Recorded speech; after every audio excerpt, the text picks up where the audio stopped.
Yup, that wonderful time of year is coming upon us, Halloween! And I, the big bad wolf, have yet another video planned for the occasion. And no, it's not about my new hat here. This time, I'm going to be playing for you an audiobook adaptation of one of the Arthur Adventures books by Marc Brown. Yep, Arthur's Halloween from 1982. And it has the original cover artwork here, when Arthur's schnoz was longer, like a real aardvark. Sometime later, Marc Brown redid the covers for most of the pre-1985 Arthur books, including this one. Though the interior illustrations stayed the same. Yeah, I mean, look at how the other Reed family members look different as well.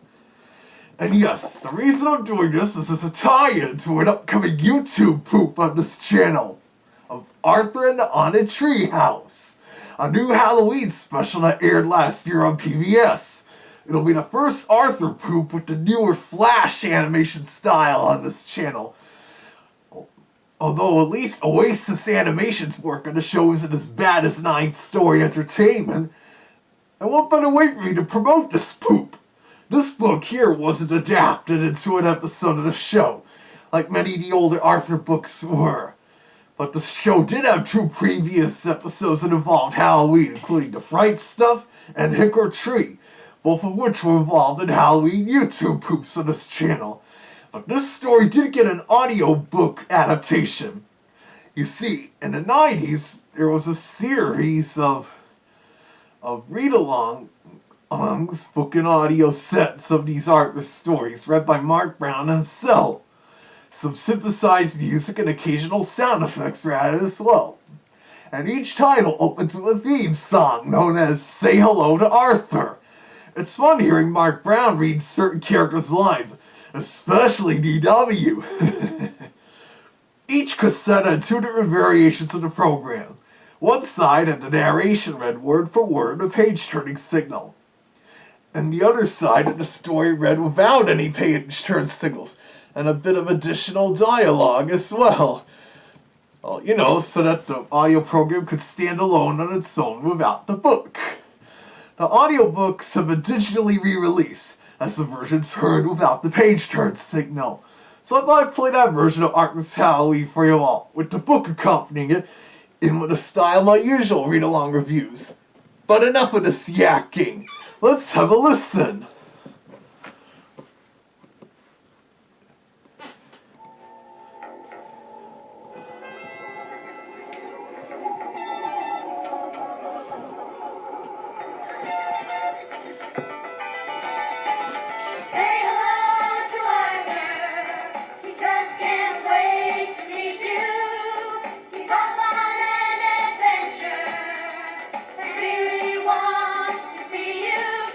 Yeah, each story had a different recording of this song. Arthur is the friendliest aardvark you'll ever get a chance to meet. He has a lot of fun and sometimes problems, just like you and me. When he finds he's in a pickle, he'll be amazed at what he can do. A rainy kind of day. He's got friends to help him.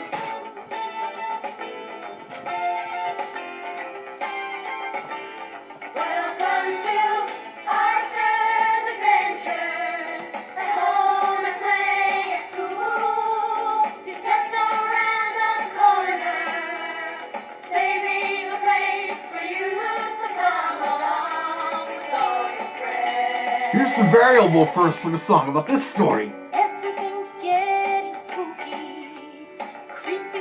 Halloween, there are ghastly sights and ghostly sounds and goblins turning green. Arthur is frightened and jumpy, walking down a scary street. How will things turn out in the witch's house when it's time for trick or treat?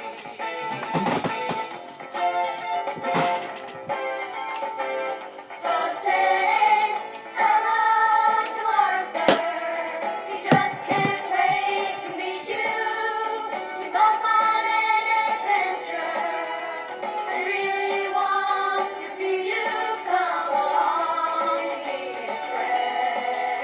My own glasses for reading. Long to be his friend.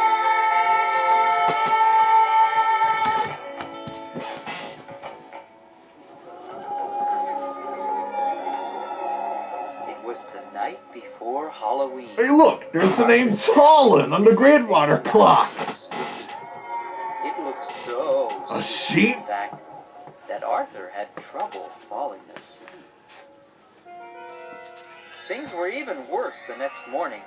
DW was already dressed in her devil costume. Ha! That's a totally appropriate costume for DW, given how she can be at times. It's just me, said his sister DW. Boy, are you jumpy. Don't forget, you have to take me trick-or-treating tonight. Do I really have to? Asked Arthur as he ate his cereal. Aunt Jelly! Do. A little furry reminder there. I want to go to every house, said DW. Arthur groaned. I'll be the only one who has to drag his baby sister along. Arthur didn't recognize anyone at school. Yeah, this story takes place when Arthur was in 2nd grade, compared to being in 3rd grade in the You show. sound just like my teacher, Mr. Marco, said Arthur. I am your teacher, said the robot. The only one Arthur recognized was the brain. He was wrapped in aluminum foil. I'm a baked potato, said the brain. I could recognize the others, especially Muffy. Francine passed out special morning snacks. Eat these, she said. They're bat-winged brownies and vampire blood. Ha! Everyone ate them, but Arthur... Yeah, look at Muffy, she's a bag of money. How fitting for her. Buster passed around bowls he said were filled with human eyeballs, hearts, and brains. Ah, that old gag. I've done that before at Halloween parties, but I know they're not really what they Wouldn't seem. even touch them. Ugh. What a scaredy cat, said Francine. Chicken, said Muffy. They're only peeled grapes, jello, and cold spaghetti.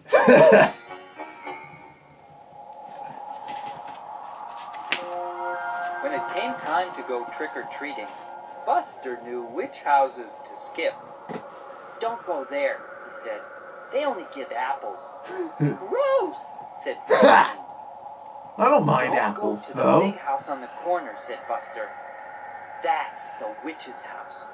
My brother saw someone go in there. There's last some early Halloween installment weirdness. and never This is before they established Buster as being an only child. afraid. Funky Arthur and music. his sister had trouble keeping up with the others. First, DW got her tail caught. Then her bag broke. Sounds like a jump That's a crash. pain in the neck, said Arthur. DW must be short for dimwit. Ha! It wasn't until Arthur's chickenpox when they revealed it stood for Dora Winifred, Arthur turned which around DW just in hates. time to see her disappear into the witch's house. But the DW I prefer is Darkwing Duck. Arthur's hands turned ice cold, and his heart began to race. Arthur has some coward moments in Arthur in the Haunted Treehouse. The front door was open just a crack. Slowly, Arthur went inside.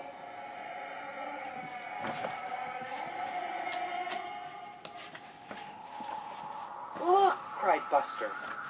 Arthur just went into the witch's house. She'll probably put Arthur and DW into her oven, just like Hansel and Gretel, said Sue Ellen. Maybe she's using them for weird scientific experiments. That's something said the the brain brain. come up with. I bet she locked them in the cellar to starve, said Buster. If this were written for the TV show or something, Buster would probably come up with some crazy theory about aliens or whatever. Everyone was too scared to move. Inside the house, it was very cold. Arthur thought he saw ghosts all around him. Nah, they're not real ghosts. They're just covered up At the end, furniture. he saw a light under a door. He heard voices. One was his sister's. Oh, there There you are, said the witch. Oh, and there's the name Tucker on the oven. I came to get my sister. We have to go. I hear my mother calling us. I don't hear anything, said DW. My name is Mrs. Tibble. I hope you won't Yep, leave Mrs. without Tibble is a some human here. cider and donuts first. She and the Tibble twins, who didn't appear until 10 years after this book, are still humans in most of the books. Even to this day, when they were made to animals in the TV show like the other characters are. Said Mrs. Tibble. Years ago, our doorbell never stopped ringing. Maybe it's broken like the windows, said DW. Mrs. Tibble nodded. It is harder for me to keep up with this big place these days. Maybe if we help you fix up your yard, the place won't look so spooky, said Arthur. Arthur finished his donut as Mrs. Tibble opened the door and turned on the porch light. She gave Arthur and DW a big hug. See you Saturday to rake leaves, said Arthur. Thanks for the bag of candy, said DW. And then DW will become friends with the Tibble twins eventually. Still alive, said Francine. I can't believe you went in there alone, said the brain. You're so brave, said Sue Ellen. What's in the bag? Asked Buster. Probably eyeballs, hearts, and brains, said Nice callback there, said Arthur. Just close your eyes and reach in. Unless you're too scared. We've been to every house now. Can we take the shortcut home through the cemetery? Will you? The cemetery? On Halloween? Are you guys crazy? Asked Francine. Follow me, said Arthur as he marched ahead. The cemetery is a great place. People are just dying to get in. And everybody laughs, doesn't they? There's a bit where characters take a shortcut through the cemetery and art in the haunted treehouse.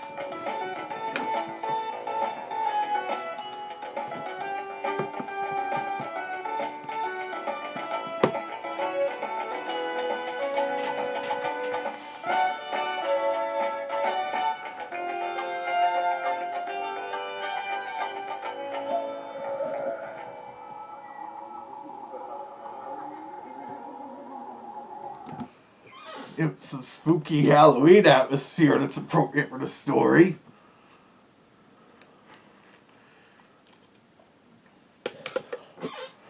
And there you go. Yeah, regarding my pointing out Talon and Tucker, that's a running gag Marc Brown does of his Arthur books, like described in the little blurb here on the 80s to early 90s printings, hiding the names of his children in the book illustrations, Talon and Tucker and Eliza. It doesn't happen as often on the TV series, though, but it occasionally has. And Talon is currently a producer on the show, and has even written a couple of episodes so far. But anyways, I hope you enjoyed this little video, and stay tuned for when the new YouTube poop gets uploaded, provided PBS doesn't block it, along with maybe another Halloween-related video or two.